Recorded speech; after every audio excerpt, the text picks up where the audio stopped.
एक नाम सब जगह हमें सुनने को मिला, अदानी। यह नाम पूरे हिंदुस्तान में, केरल में, तमिलनाडु में, महाराष्ट्र, कर्नाटका, हिमाचल, कश्मीर, सब जगह अदानी अदानी अदानी अदानी अदानी।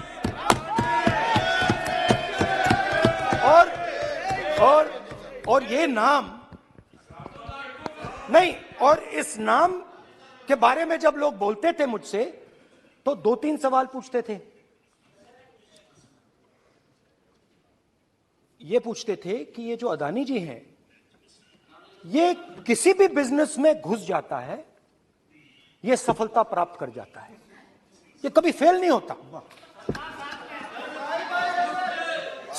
और युवाओं ने मुझसे यह सवाल पूछा कि भाई ये हो क्या रहा है, हम भी सीखना चाहते हैं। मोदी जी ने कहा स्टार्टअप करो, हम भी अदानी जी जैसे बनना चाहते हैं। तो भैया किसी भी बिजनेस में घुस जाओ और एकदम सक्सेस हो जाए। यह पहला सवाल था। दूसरा सवाल था कि ये अदानी जी हैं, ये किसी भी बिजनेस में घुस जाते हैं। पहले ये 1-2 बिजनेस करते थे, अब ये 8-10 सेक्टर्स में काम करते हैं। Airports, data centres, cement, solar energy, wind energy, aerospace and defence, consumer finance, renewables, media. तो उन्होंने मुझसे पूछा कि राहुल जी, हाँ वेट करो, बेटे हाँ, धन्यवाद। पोर्ट्स की बात भी थी।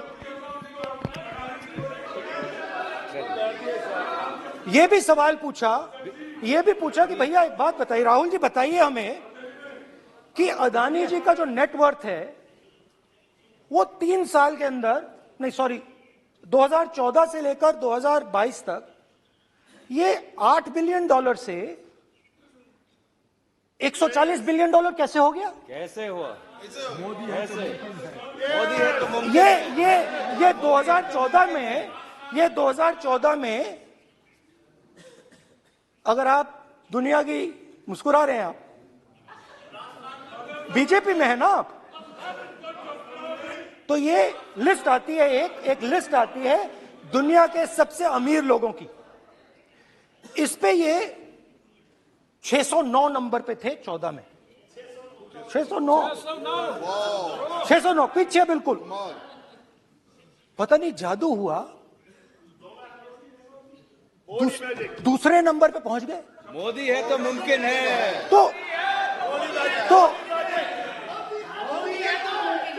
तो मुझसे पूछा यार, बहुत सारे लोगों ने पूछा कि भैया राहुल जी बताइए,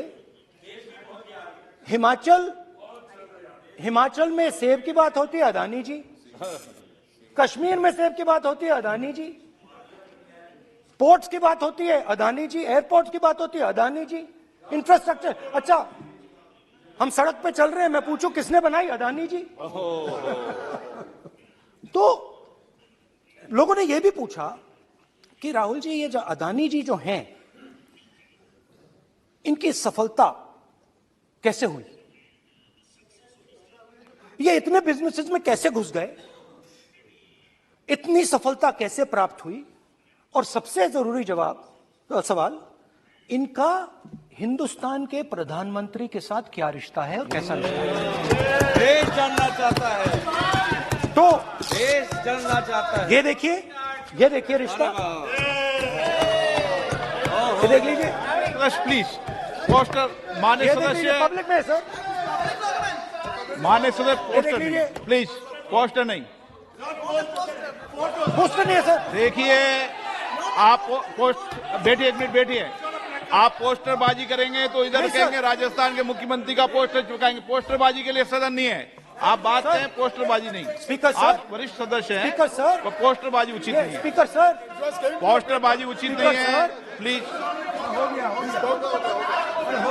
राजस्थान के मुख्यमंत्री, ये सच्चाई है।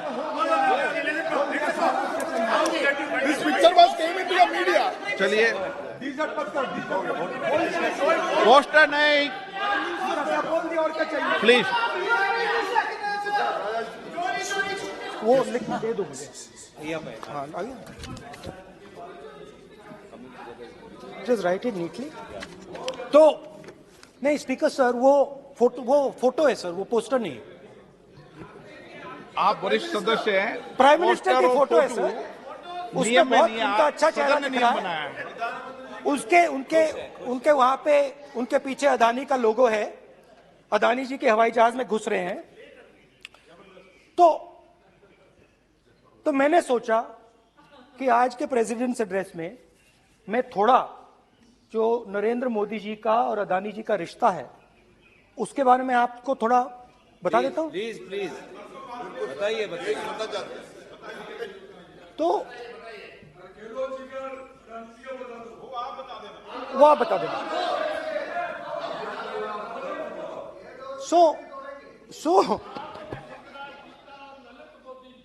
So the relationship begins many years ago when Narendra Modi ji was the Chief Minister of Gujarat.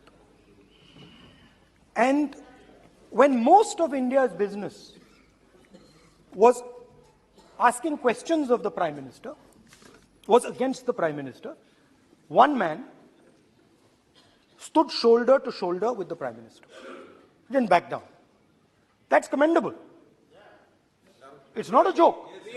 He was loyal to the Prime Minister. And what did he do? He helped Mr. Modi construct the idea of resurgent Gujarat. Right? The idea that you bring these businessmen together, and you call it resurgent Gujarat, vibrant Gujarat, they're both. And he was the backbone in setting up that group of people. Okay? And the result of that was tremendous growth of his businesses in Gujarat. Expansion of his businesses. I think then the real magic starts. जब प्रधानमंत्री जी दिल्ली आते हैं और 2014 में असली जादू शुरू होता है। मैंने कहा कि 2014 में वो 609 नंबर पे थे, कुछ ही सालों में वो दूसरे नंबर पे पहुंच गए। कैसे पहुंचे? मैं आपको, बहुत सारी इंडस्ट्रीज में काम करते हैं, मैं आपको 2-3 इंडस्ट्रीज का उदाहरण दे देता हूं।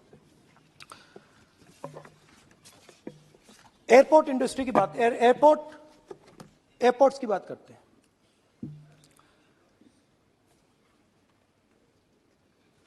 कुछ साल पहले सरकार ने हिंदुस्तान के एयरपोर्ट्स को डेवलप करने के लिए दिया।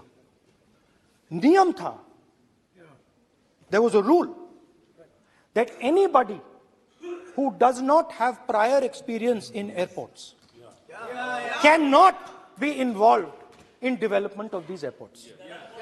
नहीं, गलत नहीं बोल रहा हूं।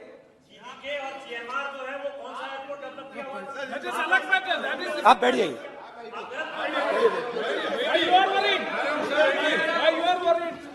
अडानी के डिफेंस में आ गए सर। देखिए, अरे माननीय सदस्य प्लीज मेरी बात सुनो। तो 1 मिनट मेरी बात सुनो। ये एक मिनट बात सुनेंगे। ये संसद है, अपन किस दिशा पर चर्चा कर रहे हैं ये देश देख रहा है। हमें राष्ट्रपति अभिभाषण पर चर्चा करें तो उचित रहे, बाकी आपकी इच्छा है, स्वतंत्र अभिव्यक्ति है। मेरा मानना ये है तो अपन एक विषय पर ओके। तो आपको तो रूल था, नियम था। हाँ पॉइंट ऑफ ऑर्डर किस पे है ये? सर कैसे क्या एयरपोर्ट का प्राइवेटाइजेशन तो उनके समय हुआ, ऐसी कोई पार्टी थी जिसका अनुभव था? ये कौन सी बात कर रहे हैं? ओके बोलिए। ओके प्लीज प्लीज, ओके बोलने दे आपको नेता को, तो बोलने दे आपको कानून नेता को, रूल था, प्लीज बोलने दे। रूल था कि अगर कोई एयरपोर्ट बिजनेस में नहीं था तो वो इन एयरपोर्ट्स को ले नहीं सकता था। इस रूल को हिंदुस्तान की सरकार ने बदला। किसी ने भी बनाया हो रूल था, किसी ने भी बनाया हो रूल था। रूल बनाया किसने बात नहीं है, रूल बदला किसने बात है। रूल बदला गया,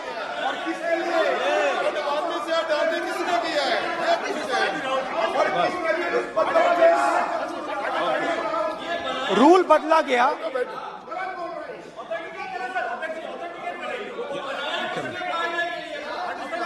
चलता रहेगा क्या सर? रूल को बदला गया।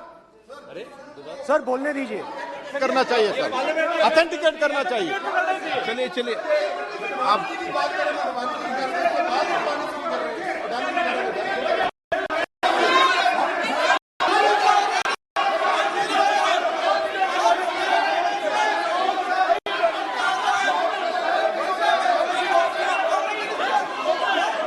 रूल बदला गया सर, स्पीकर सर।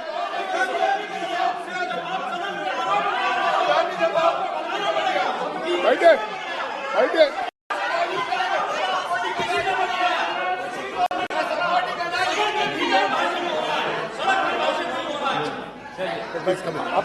तो ये रूल बदला गया।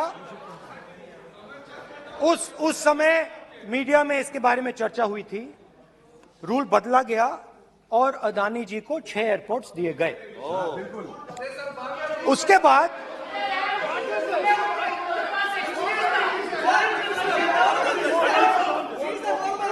after that India's most strategic profitable airport, Mumbai airport,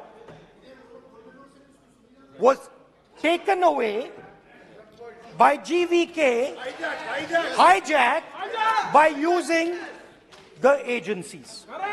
The agencies को CBI, ED का प्रयोग कर GVK पर दबाव डालकर हिंदुस्तान की सरकार ने उस एयरपोर्ट को अदानी जी के हाथों में कर दिया। सच है। रिजल्ट क्या आया? रिजल्ट आया कि एयरपोर्ट्स में आज अदानी जी 24% हिंदुस्तान की एयर ट्रैफिक को अपने एयरपोर्ट से निकालते हैं और 31% एयर फ्रेट उन एयरपोर्ट्स में से निकलता है। अब यह काम हिंदुस्तान की सरकार और हिंदुस्तान के प्रधानमंत्री जी ने फैसिलिटेट किया। तो बताइए, बोलिए वित्त मंत्री, विधि मंत्री। और ये जो सर ये हाउस में सर ये बोल रहे हैं, तुम तो ज्ञान बांट रहे हो, बैठ जाओ। सर ये यहाँ बहुत गंभीर ये देश ये राष्ट्रपति का उद्बोधन को लेकर एक गंभीर चर्चा हो रही है। जो भी मेंबर कुछ भी बात करे विद फुल रिस्पॉन्सिबिलिटी ऑथेंटिकेट करें। और ये वाइल्ड एलिगेशन अपना एक सोच के आया है, बिना तर्क के ऐसे वाइल्ड एलिगेशन लगा रहे, ये कोई मतलब नहीं है सर। ये ऐसे नहीं बोल सकते और वो सर तर्क रखना पड़ेगा। अगर एलिगेशन लगा रहे हैं तो आपको पूरा डॉक्यूमेंट प्रूफ के साथ आपको रखना पड़ेगा। दे देंगे आप ऐसे बातें नहीं दे कर सकते। देंगे। और ये गंभीरता को समझिए, ये डॉक्यूमेंट्री प्रूफ दे देंगे। अब आपने जो पिछले स्पीकर थे उन्होंने फॉरेन पॉलिसी की बात की, हम भी फॉरेन पॉलिसी की बात करते हैं। चलिए डिफेंस से शुरू करते हैं। बहुत ऑप्शन है, आप बताइए कहां से शुरू करें। बिजली, डिफेंस, कोयला, बहुत ऑप्शन है। Coal, defence, let us start with defence. अब डिफेंस में अदानी जी का कोई एक्सपीरियंस नहीं था, जीरो एक्सपीरियंस। कल मैंने प्रधानमंत्री को एचएएल में देखा। प्रधानमंत्री जी ने कहा कि गलत आरोप लगाया, मगर रियलिटी तो यह है कि एचएएल का जो कॉन्ट्रैक्ट था 126 हवाई जहाजों का, वो अनिल अंबानी को चला गया और अनिल अंबानी बैंकरप्ट हो गया। वहां भी फैसिलिटेशन था। अब देखिए, और ये जो फ्यूचर एंटरप्रेन्योर्स हैं, जो बिजनेस स्कूल हैं, हार्वर्ड यूनिवर्सिटी जैसे स्कूल हैं, इनको इसका केस स्टडी, इसकी केस स्टडी बनानी चाहिए, शायद बने। How to use government power to build individual businesses, case study.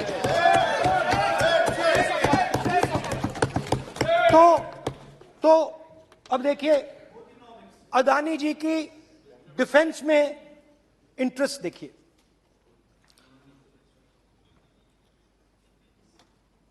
Elbit company के साथ हिंदुस्तान में अदानी जी ड्रोन्स बनाते हैं।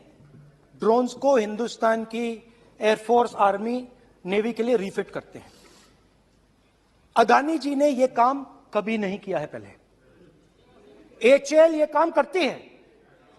हिंदुस्तान में और भी कंपनीज हैं जो ये काम करती हैं, मगर प्रधानमंत्री जी इजराइल जाते हैं और उसके एकदम बाद अदानी जी को ये कॉन्ट्रैक्ट मिल जाता है, मगर एक नहीं मिलता। ये मत सोचिए कि ये सिर्फ एक कंपनी की बात हो रही है, ये इंडस्ट्रीज की बात होती है यहां पे। जैसे मैंने आपको दिखाया, एयरपोर्ट का पूरा सिस्टम उठा के 30% मार्केट शेयर एयरपोर्ट में ले गए, वैसे ही डिफेंस में करा। तो 4 डिफेंस की इनके पास कंपनीज हैं। यह काम इन्होंने कभी नहीं किया। स्मॉल आर्म्स, जिसमें टावर है जो हमारी स्पेशल फोर्सेस यूज करती है, आर्मी यूज करती है, जिसमें गलील स्नाइपर राइफल है, ये सब अदानी जी बनाते हैं। सीधा स्ट्रेट इजराइल में प्राइम मिनिस्टर जाते हैं, प्राइम मिनिस्टर के साथ वहां पे मतलब बीच में पैदल चलते हैं और फिर जादू से पीछे से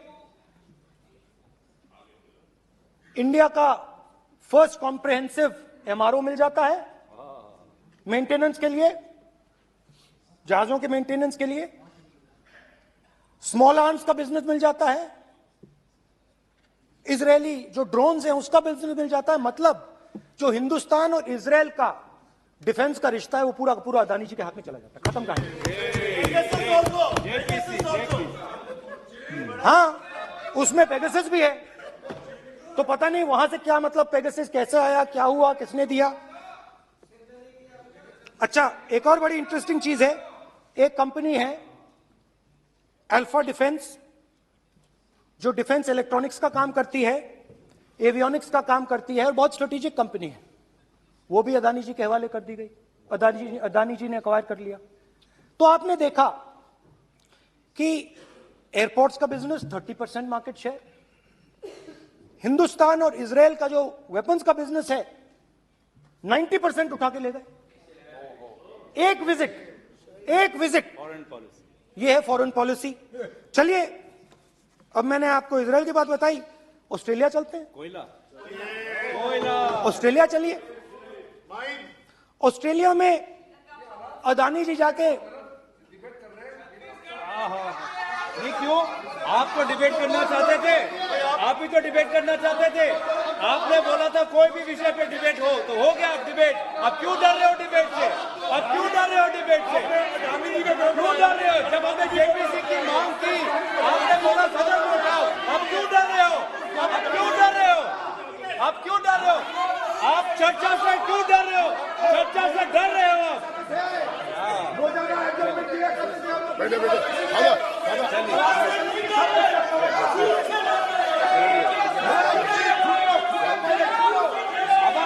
अब सुनना पड़ेगा, अब सुनना पड़ेगा, अब सुनना पड़ेगा। ऑस्ट्रेलिया जाते हैं प्रधानमंत्री, ऑस्ट्रेलिया जाते हैं।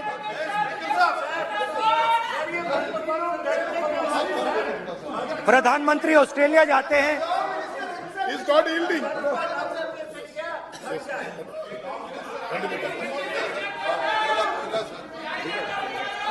ऑस्ट्रेलिया जाते हैं। क्या नंबर बताएं? 369।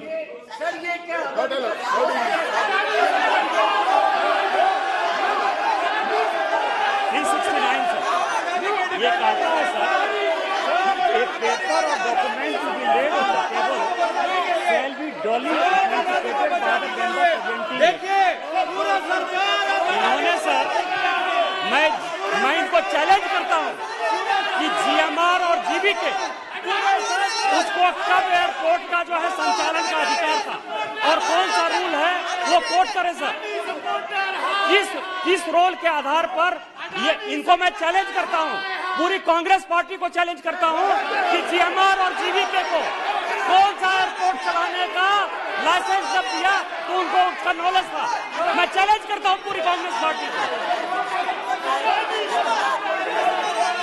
जब इन्होंने बिरला को बनाने का दिया, डालमिया को बनाने का दिया, टाटा को बनाने का दिया लाइसेंस, उस वक्त उनको कौन सा मोटर चलाने का अधिकार था सर? ये गलत बयानी कर रहे हैं। मेरा ये कहना है कि आप एलिगेशन प्रधानमंत्री को ऊपर लगा रहे हैं, आप पेपर दीजिए और कौन सा रूल भारत सरकार ने चेंज किया एयरपोर्ट में अडानी के लिए वो ऑथेंटिकेट कीजिए, नहीं तो इस तरह की बात नहीं कर सकते हैं।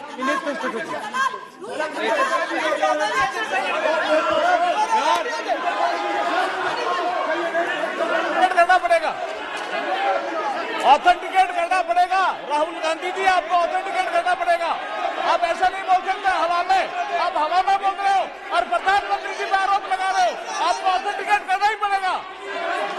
आप ऐसे ही बोल रहे हो कि जीएमआर का जीवीके का समय रूल था, कहा था रूल? कोई रूल नहीं था। आपको यह तो ऑथेंटिकेट और ऑथेंटिकेट करके ही रखना पड़ेगा आपको। पहले रखिए और उसके बाद आगे बात करने देंगे, नहीं तो माफी मांगिए देश से। आप प्रधानमंत्री जी पर आरोप लगा रहे हैं, सर बोलने दीजिए।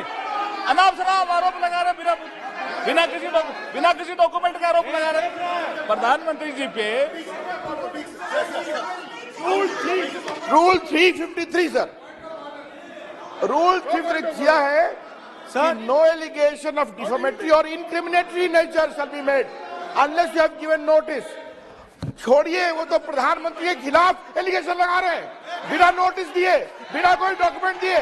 सर ये रिकॉर्ड पर नहीं जाना चाहिए सर, ये बिल्कुल रूल का उल्लंघन है। और क्या क्या बातें वो कह रहे हैं सर, मैं उसको रिपीट नहीं करना। Reckless allegation, baseless allegation, in violation of rules, sir ये स्वीकार नहीं होना चाहिए। ओके सर, लेट अस एक सब बैठिए। ऑस्ट्रेलिया पीएम जाते प्लीज हैं। बैठिए, आप प्लीज बैठिए। वरिष्ठ वकील साहब बैठिए। ऑस्ट्रेलिया जाते हैं। एक मिनट राहुल जी, एक मिनट। नियम 369 भी मैंने देखा है, 353 भी देखा है।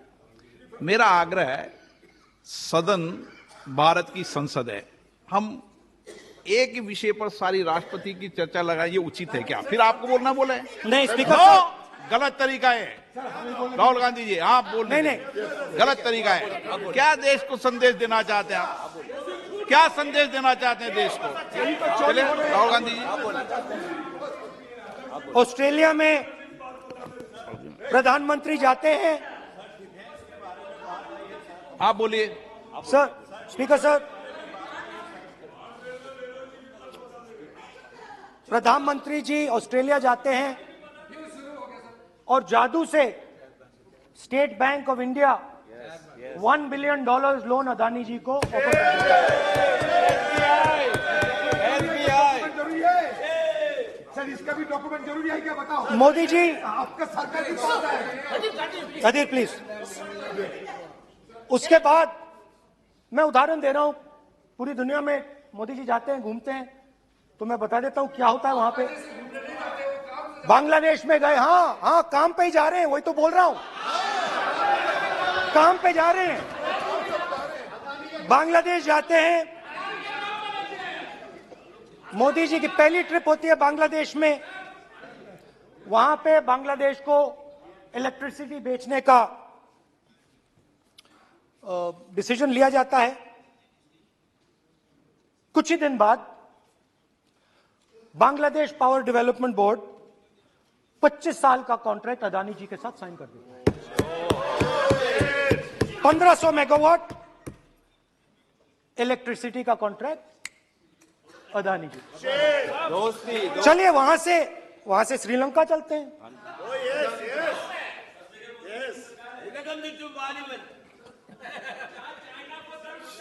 जून 2022 में Chairman of Sri Lanka's Ceylon Electricity Board, MMC Fernando, informed a parliamentary committee in Sri Lanka in open hearing that he was told by President Rajapaksa that PM Modi pressured him to give the wind power project directly to Mr. Adani.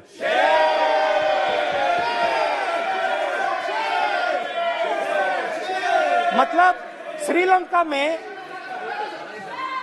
Sri Lanka electricity board के chairman कहते हैं कि उन्होंने राजापाक्सा जी ने कहा कि हिंदुस्तान के प्रधानमंत्री ने उनको कहा है कि ये विंड पावर का प्रोजेक्ट है, ये अदानी जी को देना है। तो ये रही आपकी फॉरेन पॉलिसी। ये हिंदुस्तान की फॉरेन पॉलिसी नहीं है, ये अदानी जी की फॉरेन पॉलिसी है, उनके बिजनेसेस बनाने की फॉरेन पॉलिसी है। अब यात्रा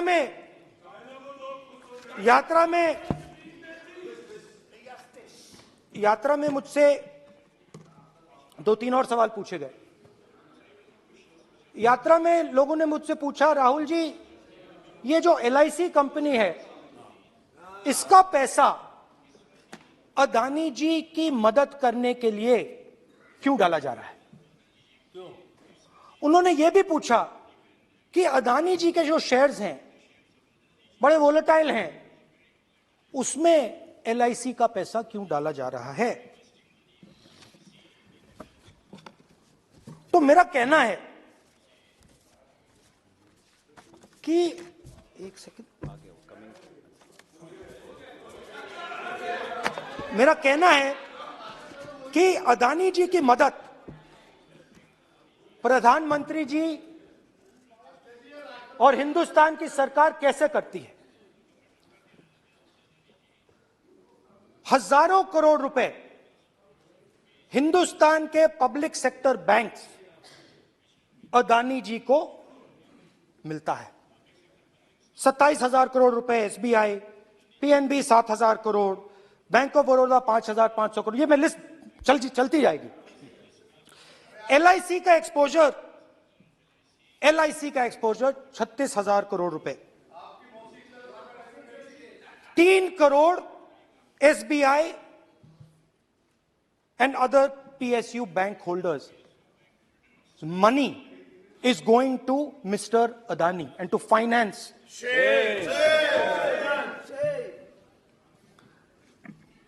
Now, of course, there is another question. तो मदद कैसे हो रही है? हिंदुस्तान के पब्लिक सेक्टर बैंक्स का पैसा, LIC का पैसा नरेंद्र मोदी जी, अदानी जी को दिया जा रहा है। अगर कोई सामने खड़ा हो जाता है, जैसे जीवी के लोग खड़े हुए, ED, CBI एजेंसीज आ जाती हैं, उनको परे कर देती हैं। तेलंगाना में भी एक पोर्ट का उदाहरण था, आंध्रा, सॉरी। मगर मेन सवाल और सबसे इंटरेस्टिंग सवाल दूसरा है। कुछ दिन पहले ये हिंडनबर्ग रिपोर्ट आई, उसमें लिखा था कि अदानी जी की हिंदुस्तान के बाहर शेल कंपनीज हैं। ये जो शेल कंपनीज हैं, सबसे पहला सवाल है, ये हैं किसकी? ये किसकी है मॉरिशस में जो शेल कंपनीज हैं? और ये जो हजारों करोड़ रुपया ये जो हजारों करोड़ रुपया ये शेल कंपनीज हिंदुस्तान में भेज रही हैं, ये किसका पैसा है? और क्या ये काम अदानी जी फ्री में कर रहे हैं? अब मैं ये सवाल क्यों पूछ रहा हूं? क्योंकि अदानी जी स्ट्रेटेजिक बिजनेसेस में काम करते हैं। अदानी जी हिंदुस्तान के पोर्ट्स को डोमिनेट करते हैं। अदानी जी हिंदुस्तान के एयरपोर्ट्स को डोमिनेट करते हैं। और जैसे मैंने कहा, अदानी जी हिंदुस्तान की डिफेंस इंडस्ट्री में बहुत जरूरी रोल प्ले करते हैं। तो मेरा पहला एक छोटा सा सवाल है कि जो शेल कंपनीज हैं, इनके बारे में हिंदुस्तान की सरकार ने कोई सवाल नहीं उठाए? ये कौन लोग हैं? ये किनकी कंपनीज हैं? ये स्ट्रेटेजिक मामला है, पोर्ट्स का मामला है, एयरपोर्ट्स का मामला है, डिफेंस का मामला है। और जो कंपनी इन स्ट्रेटेजिक एरियाज में काम कर रही है, उनके बारे में आपको मालूम ही नहीं।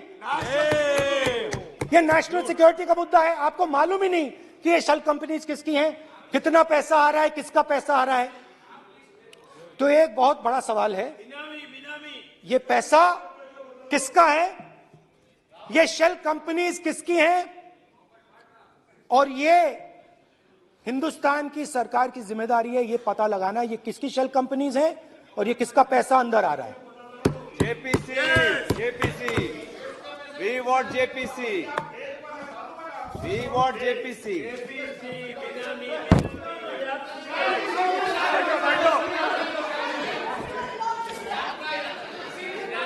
अच्छा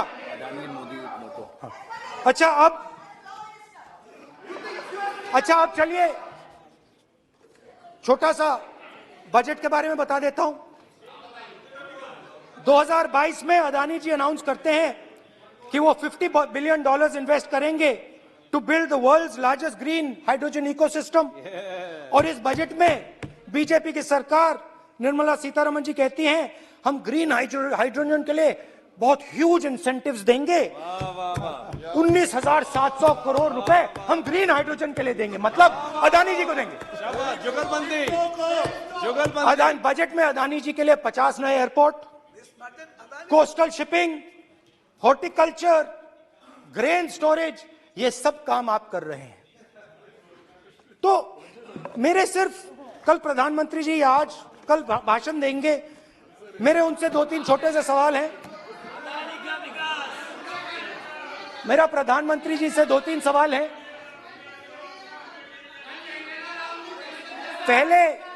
पहले अदानी जी के हवाई जहाज में मोदी जी जाते थे, अब मोदी जी के हवाई जहाज में अदानी जी जाते हैं। पहले लोकल मामला था, फिर नेशनल मामला हो गया, उसके बाद इंटरनेशनल मामला हो गया। अदानी जी के लिए बोरिस जॉनसन का बेटा काम करता है, आपको पता नहीं मालूम है या नहीं मालूम? भाई सॉरी, नहीं बेटा भी, भाई काम करता है। तो ये मामला पहले गुजरात का मामला था, फिर ये हिंदुस्तान का मामला हुआ, अब ये इंटरनेशनल मामला हो गया है। तो मेरा सवाल प्रधानमंत्री जी से, और सिंपल सवाल है, प्रधानमंत्री जी आपकी फॉरेन ट्रिप्स पे अदानी जी और आप कितनी बार एक साथ गए? अदानी जी, how many times did you travel together with Adani ji? How many times did Adani ji join you later on a visit? How many times did Adani ji travel to a country immediately after you did? Good question. And in how many of these countries after you visited did Adani ji get a contract? Good question. Also an important question, जरूरी सवाल, अदानी जी ने BJP को पिछले 20 साल में कितने पैसे दिए हैं?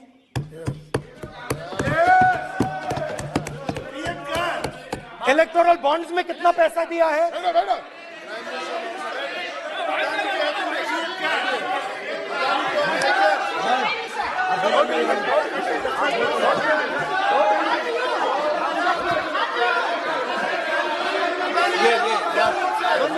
And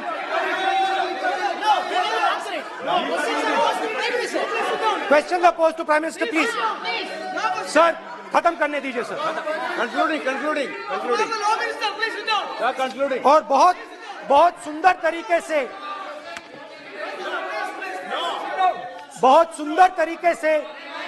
वो चलिए क्या हो रहा है सर? सर मैं सिर्फ इतना कहना चाहता हूं, राहुल जी अभी आप सीनियर एमपी हो गए हैं, आप एक सीनियर एमपी हो चुके हैं।